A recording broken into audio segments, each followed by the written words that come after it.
Welcome to Ancient Astrology with Sam and Verity. Hi, I'm Sam Bakewell. And I'm Verity Hebbs. And today for episode 29, we're going to be looking at how to work with planetary energies. That's right, yeah. Very interesting. So even though, you can do some great planetary magic, I love planetary magic, but we're not looking at that. We're looking at how we can manipulate the planet energy, through the nature of the planet by doing something a bit more positive than the negative. Yes, yeah, exactly, yeah. So planetary magic, just to kind of define the difference between the two, would that be, from my understanding, like, for example, you make jewelry and it's based on like the hour of the sort of time of day, the day, and it's all to do with the planets. Exactly. When their energy is coming through strongest. And I've actually noticed when I wear your jewelry, depending on like, what planet it is, I will get something from that. Like when I wear maybe like beautiful bracelets for Jupiter and Sun energy. And if I wear those, I do notice I just out of nowhere get more sort of recognition and friendliness towards me. It's really interesting. So sometimes if I'm feeling like I need a little pick-me-up, I'll put on those bracelets. Exactly. And that's how we work with planetary magic. I mean, it's much, much more involved. I mean, like that for me, I was just doing something quite simple by making the jewelry at a certain time, at a certain hour when the sun was in Leo, when back in the day when Jupiter was in Sagittarius, and now that Jupiter's in Cancer, I probably should be doing some more during this time. That'd be great. Be beautiful. Yeah. I'd probably really like the colours as well. And would that be part of it as well? It's a lot of symbolism, like the colours you choose, the crystals. Exactly. So, I was doing, when I did the Leo, the sun in Leo, and was making, when the sun was just rising, I was using the yellow to stimulate the sun. And also, like I do things like I would have a yellow candle, just emphasising that whole sun energy. So it's kind of the same with when we're manipulating energy in our natal chart, sort of. It's kind of intention, isn't it? Yeah. So, you're putting intention into simple practices with consideration of the energy of what's happening at that time. I mean, we've all got something debilitated in our natal chart, so meaning that there's certain areas in our life that we have to get somebody else to help us with. Yep. Or just surrender. We have a lot of problems with that particular person or that particular area. So, I mean, it could even be your pet house, right? You just end up with a pet and they're sick all the time and they're at the vet. So, we're going to be looking at certain planets. I mean, we can't do all the planets. But hopefully the viewers will understand the concept of what we're trying to. And we could always, trying to express. Like this sort of content, we could make more and go into it and break it down a little bit more specifics and make different videos. But for now, we'll just keep it more broad, and you can just use your knowledge of what certain planets and certain signs mean from out in the videos. And it depends on what your foundation is as well. Like if you have studied a different type of astrology, well then you probably haven't learnt about condition of planets and what are negative houses and what are good houses and how to manipulate energy. But for me, it's very astro common sense, what you would do. And would you find as well knowledge around, for example, succedent houses and what type of, like if it's a cardinal or fixed sign as You'd look at all that because that is all part of our foundation. Exactly. And how strong the energy could be. Yeah. Exactly, because let's take the moon in Scorpio, for example, and the moon in Scorpio is in full, right? So it doesn't really matter where it is in your natal chart, it's still going to be in full. So the sign is not working well with the planet. The moon in the sign of Cancer, a strong moon, wants to eat delicious food. It doesn't want discounted food. It wants the best cuts of meat. It wants seafood. It it doesn't want anything that is been sitting in the fridge for too long. It just wants freshness, right? And it's the nurturer, the carer, and they want to entertain and feed people, right? So the moon, that's what its instinct is to nurture others.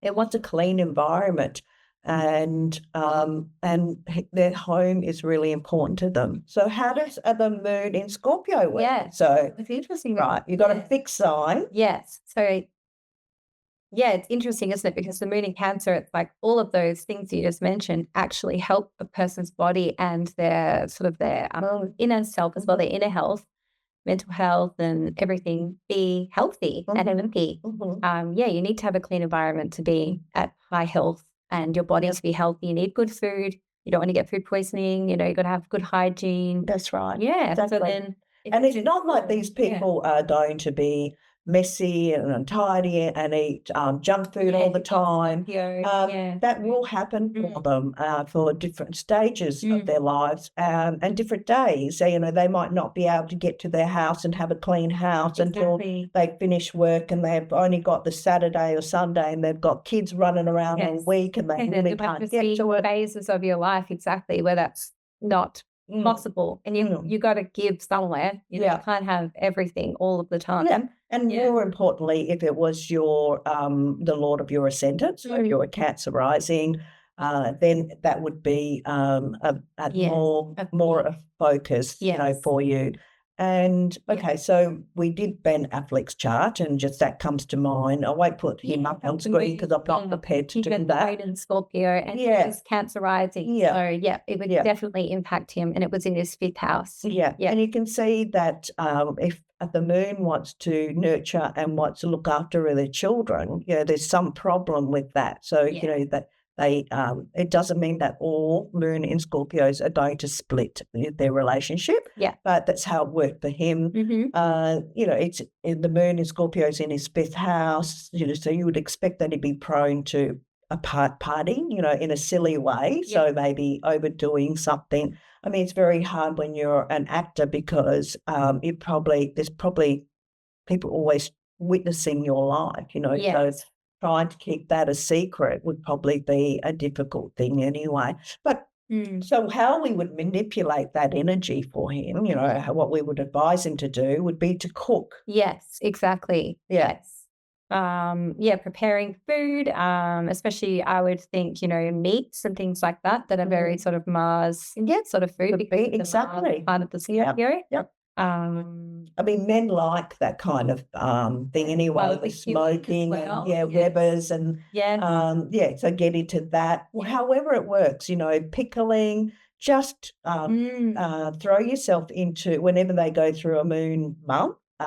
Or there's an aspect with the moon, it's probably going to stimulate that kind of energy, but you want that to be more a part of their life. So cook for their family. Don't try not to get the take out as much. Exactly. I found that would happen when I go through like a moon Mars sort of transit, because I have Mars in Cancer. And especially now being more aware of it, if I feel that need or urge to cook, I'll just end up cooking, 5 things all at once and baking, and I'll just spend hours in the kitchen. And if I have somewhere to go or something to do, I'll bake something for it.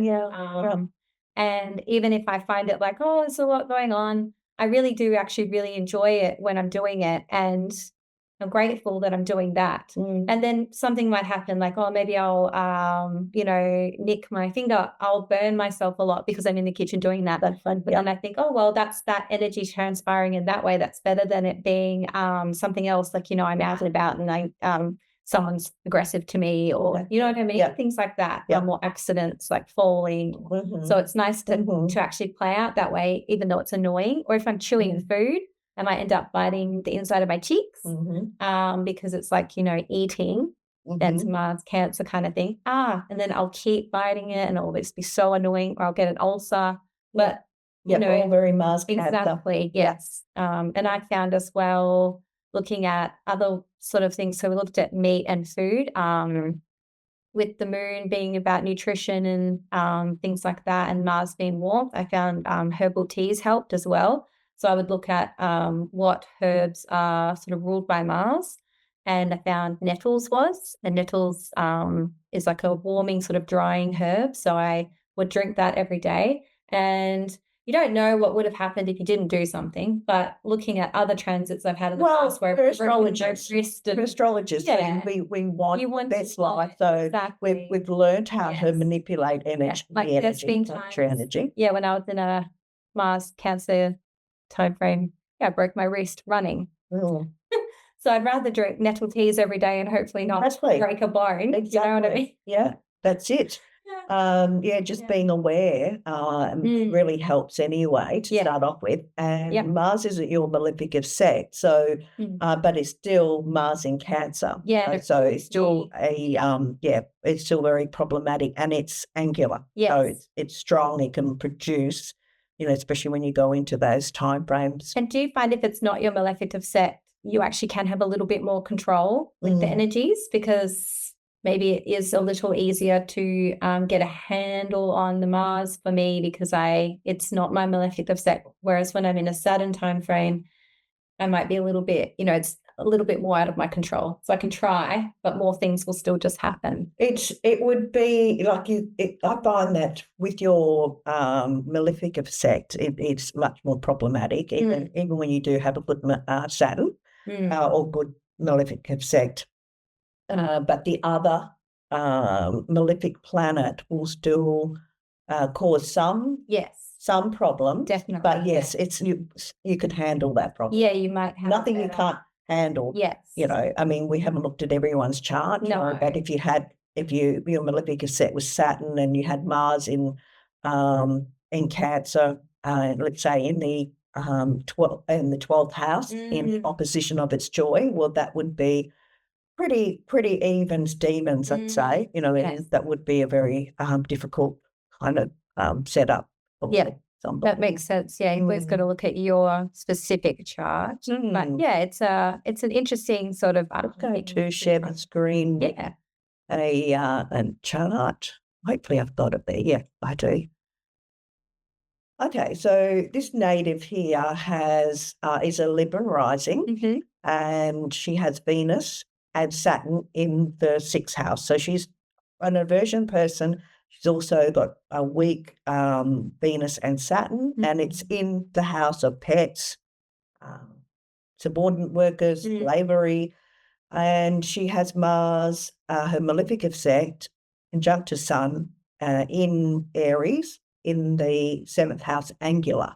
So I often find that when I see a chart like this, I've seen other people and they spend quite a lot of their lives fighting, and sometimes it's legal battles. With this native, it has been legal battles for most of her life, and not for herself. I mean, sort of for herself with sometimes with different divorces, but with children, because she cares for someone else's child. So she's raising her step-granddaughter and step-grandson. So, then there's custody battles and stuff like that. And so, throughout her life, this is the life that she's had. Now, you want to help her to, when you're not a strong person, to how you're going to manage all this conflict in your life. Because there's very taxing things happening per person, and a lot. Yes, you would kind of feel like you're just being overloaded. When are you going to have a break? Yeah, exactly. So you kind of try to use, especially in those Mars years and the Mars months, you would advise her to, and this is where it helps to be an astrologer, know something about astrology, because unless you're getting monthly reports from you won't know when you're going through Mars year, right, or Mars month. So I would advise her, having such a strong Mars, to exercise. Yes, exactly. This could be somebody who could run or be very physically active, and she is when in her Mars years. That does happen for her. Yeah, definitely. So So even if you feel like you haven't got the time, like somebody like this hasn't got the time, and you just do some stretches, touch your toes. Yes. Do something in the morning so that, you have given the universe that understanding that, you are doing this consistently, and, helping yourself basically Yes. to make, so that Mars is sort of ticked off. So there's something ticked off. Yeah. And I think with that as well, it can help, if you're going through difficult things like that, something like exercise can be a release. Yeah. And can help you to actually, get through those hard times, get some of the pent up sort of anger and, those feelings out of you. Yeah, and other people fighting with her. Yes. Yeah, exactly. But that has happened So in a workplace. If she could join like an exercise class, that'd be a good option. That's right. Going with a friend. Yeah. Yeah. And by perfection, happens right now to be in her Scorpio month. So you will just have to trust me on that because I've taken. So she was going to yoga. Oh, that's and she was very determined to go to yoga, so that's good. Yes. That was one day ticked off, but you really need when you're in a Mars month like that and you've got a natal chart similar to this.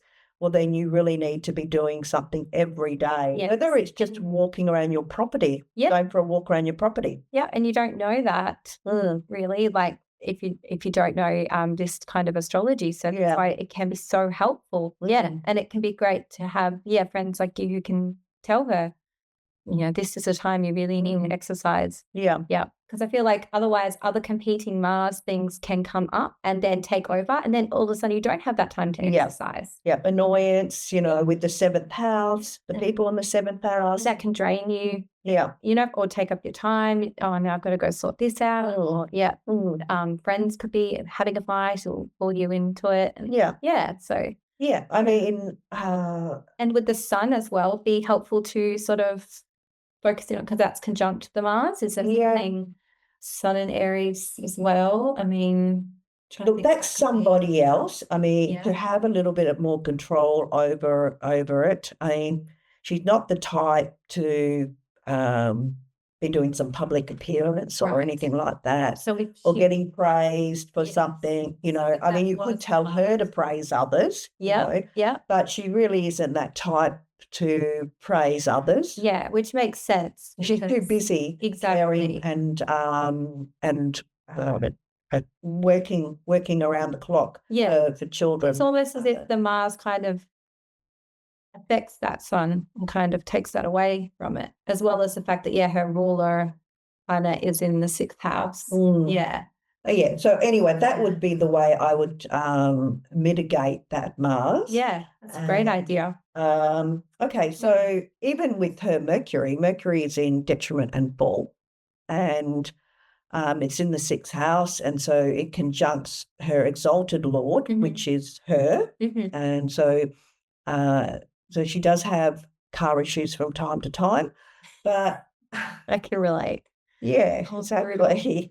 And I was talking to her about her vehicle, and she said, that they're thinking about buying a new car. And I thought that is a brilliant way for that energy to play out she's in a Mercury year. Great. Yeah. So I thought that's a great way for that to play out if they start putting money aside and start working on that energy. I mean, she's got a few more months before that happens. Yeah. So that's another way of mitigating the problems that can arise from that. Yeah, I have more sort of Mars Mercury stuff that seems to affect me with cars. So it's interesting to see a Saturn Mercury sort of situation. So could that also mean, because it's in the 6th house, I'm wondering, would that be more likely that they would go and get finance, and that way you're kind of like trapped under sort of something, like you're bound to it? Or would it be better to save the money because of that Saturn side of it, like save the money, put it aside and buy it more sort of outright? Well, it doesn't. Is it more like what kind of car you would choose? I suppose you could say that by way of Saturn ruling the 2nd house for the year by exaltation.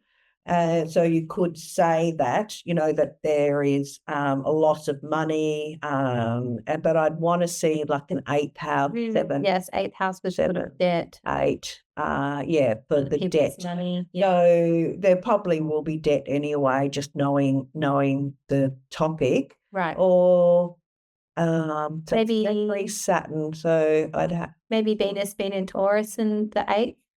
Venus in Taurus in the 8th. So I would want to see something like that, for a loan, the 8th house activated. And it kind of is in a way because it's the money house for the year. And so it connects that 8th house and the Venus in the 6th house, so there's some hard work to do to get the money that they need for the loan. But they'll get that because it's, Venus is exalted. So yeah, there shouldn't be too much of a problem with that, but it's not going to be a big sum of money because they'll just, trade the car in basically. Yeah. That's so interesting, yes. Yeah, so another way of being able to mitigate that. Okay, so Mercury is about your speech, writing, and so, when it's in detriment and fall, you don't really want to hear anything bad or negative, you don't want to hear the truth, basically.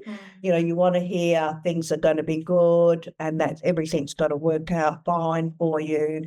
And that's fine. There's no problem with that. There's a lot of people like that around. The better your Mercury is, the more you're going to want to know the truth, right? Yeah.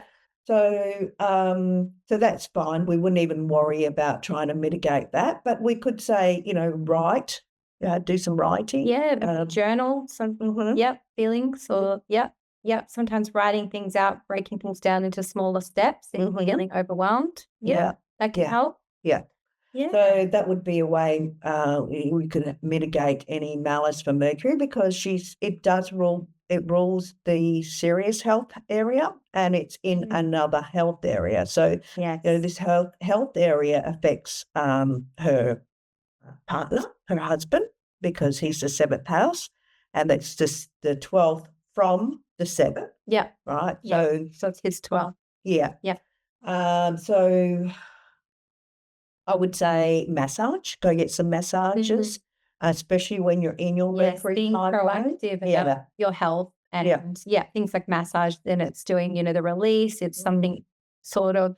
It's physical, so it's kind of like that exercise that kind of falls under that umbrella. And someone else is doing it to you, which is nice as well with 7th house.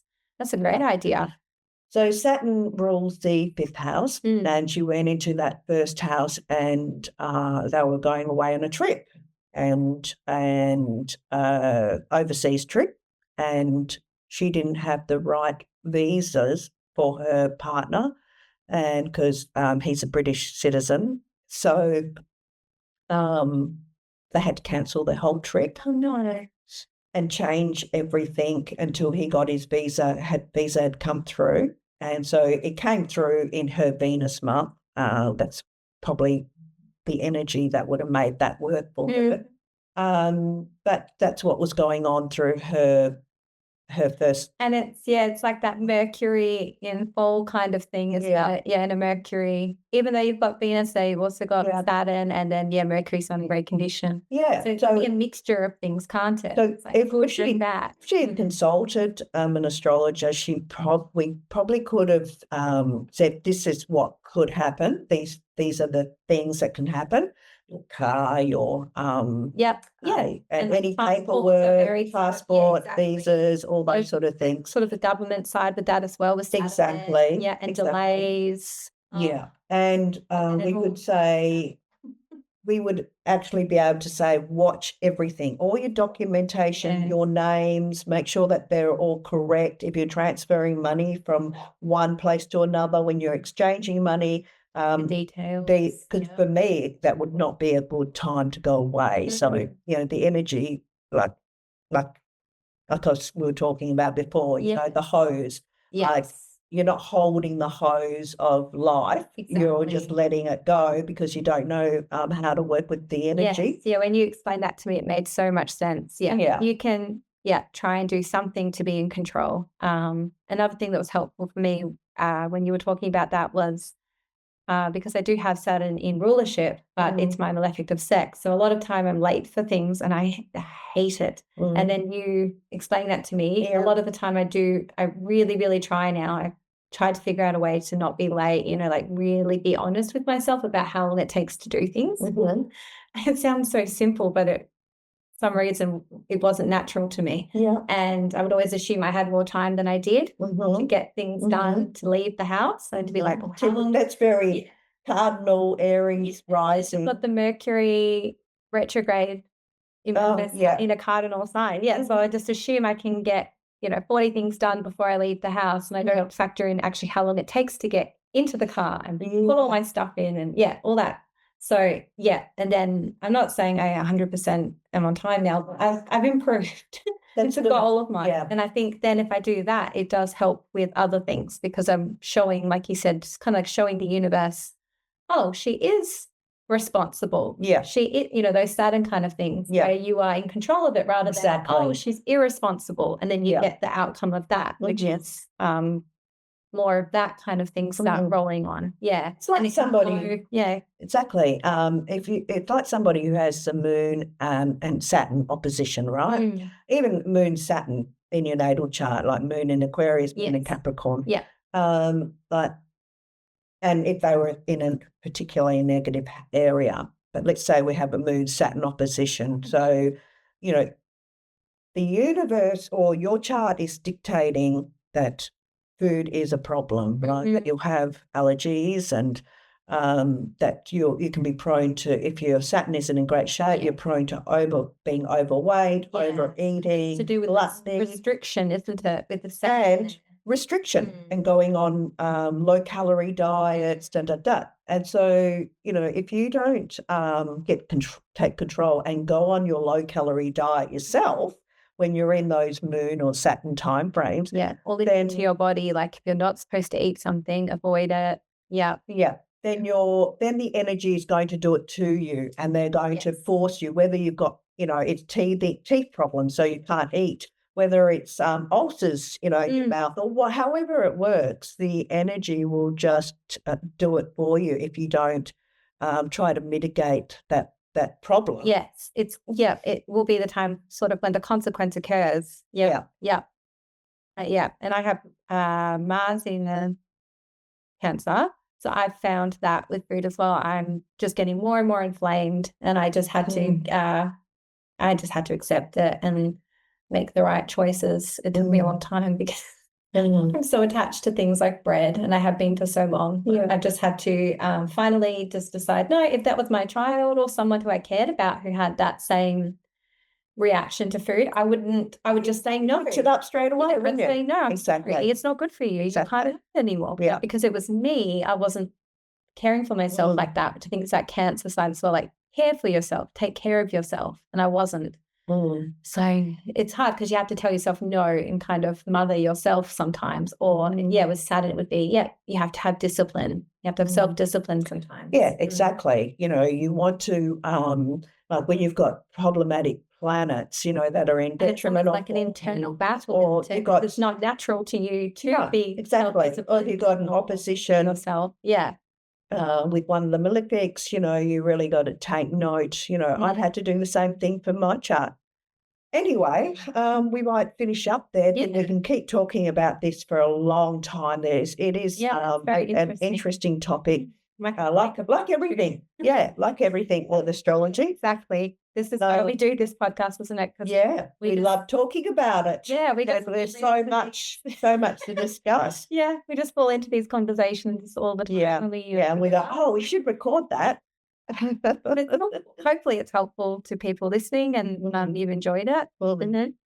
Okay, so that's episode 29, how to work with the planetary energies. And don't forget to like and subscribe if you like. You can always drop a comment on if there's any sort of ideas you have around working with your own planetary energy. Exactly. If there's an energy that you have, a planet in your natal chart that just causes you havoc and you don't know how to manipulate it, definitely drop us a question in the comments, and we'll look at it, and we'll get back to you on it. Yeah, that's good. Thank you. Okay. Thank you. Bye for now.